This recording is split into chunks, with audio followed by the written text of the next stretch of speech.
For decades, Goldie Hawn looked untouchable. The smile, the charisma, the effortless sparkle. She became Hollywood's symbol of joy. To the public, she was light in human form. But behind that sunshine was a woman who survived one of the most ruthless eras of the entertainment industry. And now, at nearly 80, she's no longer pretending that everyone treated her with kindness. Few fans know this, but Goldie carried a private blacklist, 6 men who pushed her patience, her pride, and her boundaries farther than she ever expected. Some were icons, some were friends, and some were men she once admired deeply. What she experienced with them reshaped her entire career, forcing her to choose peace over chaos and dignity over fame. And once you hear their names, you'll understand exactly why she kept quiet for so long. Most people think of Bill Murray as the brilliant wild card, the guy who walks into a room and instantly steals it. Goldie thought so too, until the day she realized not all wild cards are charming. It happened at what should have been a simple table read in the late 1980s. The studio planned to pair her with Murray for a high-budget comedy. Goldie arrived prepared, polished, and excited. Murray arrived nearly an hour late, disheveled, loud, and sipping from the same half-empty cup he dropped directly onto the script pages, as if daring anyone to question him. Then, without warning, he cut into one of Goldie's lines with a smirk that froze the room. "Why don't you try acting like you've done drama before?" he said. The men laughed. Goldie didn't. She closed her script slowly, stood up, and walked out without a single word. It was the kind of silence that carried more meaning than any outburst ever could. By morning, her team pulled her from the project completely. Murray thought he was being spontaneous. Goldie later confided to a friend, "He thinks unpredictability is genius. I think it's exhausting." From that day on, she avoided volatile personalities with a precision only experience can teach. But Murray was only the first name on the list, and what came next was even colder. Dustin Hoffman was the kind of performer Goldie once admired deeply, a respected actor, endlessly studied, adored by critics. So when producers suggested pairing them in a prestigious drama, she saw it as an opportunity to evolve. Fans adored her comedic timing, but she wanted to show depth, something real, something human. Everyone expected sparks at the audition. They got something else entirely. Halfway through the reading, Hoffman suddenly stopped. He stared directly at her with a blank, clinical expression, then turned to the room and delivered a line so dismissive it echoed for years. "She's still playing it like a sitcom."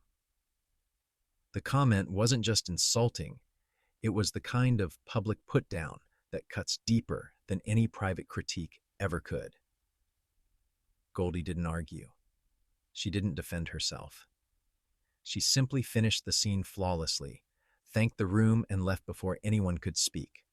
The next morning, she made her decision. "I'm out," she told her agent. "I won't fight for respect in a room full of men who already decided I'm a joke." Hoffman believed he was being brutally honest.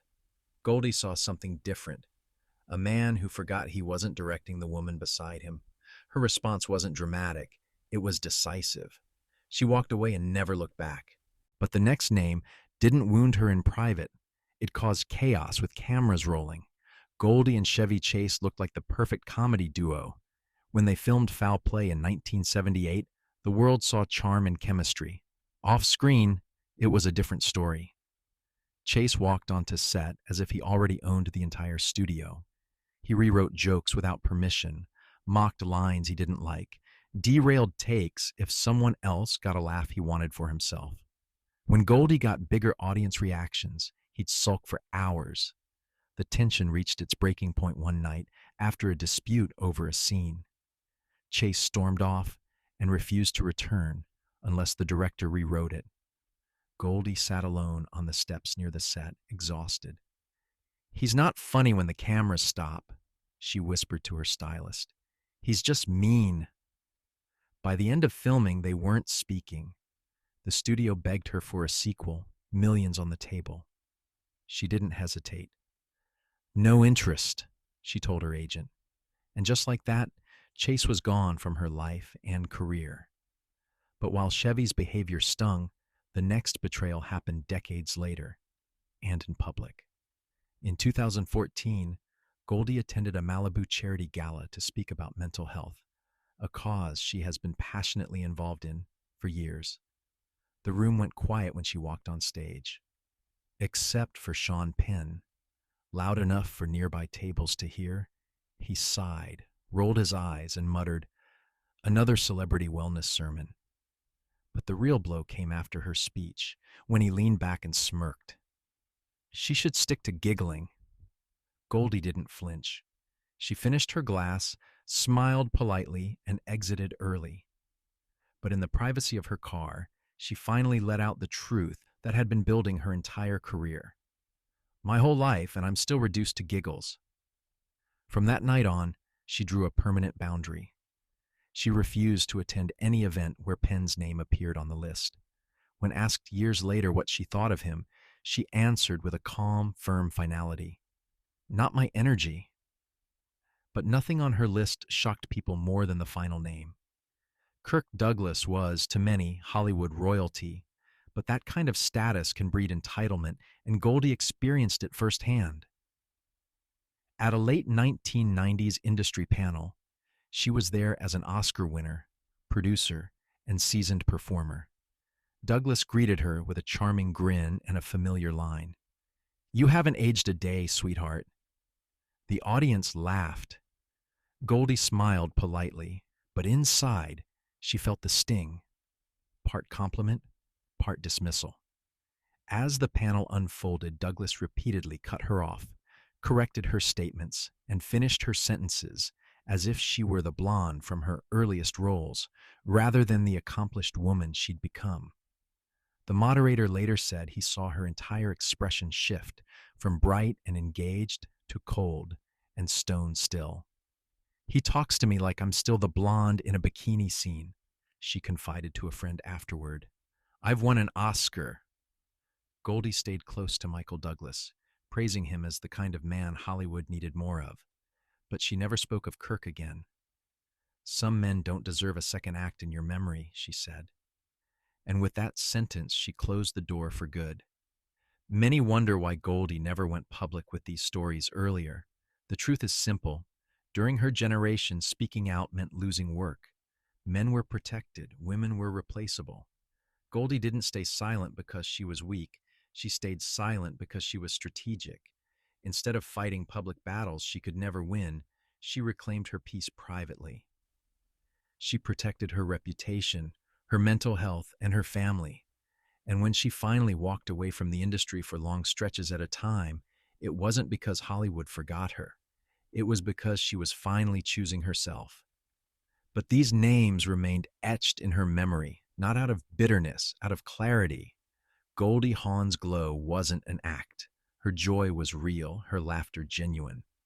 But behind that smile was a woman who endured disrespect, sabotage, and arrogance from men the world worshipped. Each name on her private blacklist represents a moment when she realized her worth didn't depend on anyone else's approval.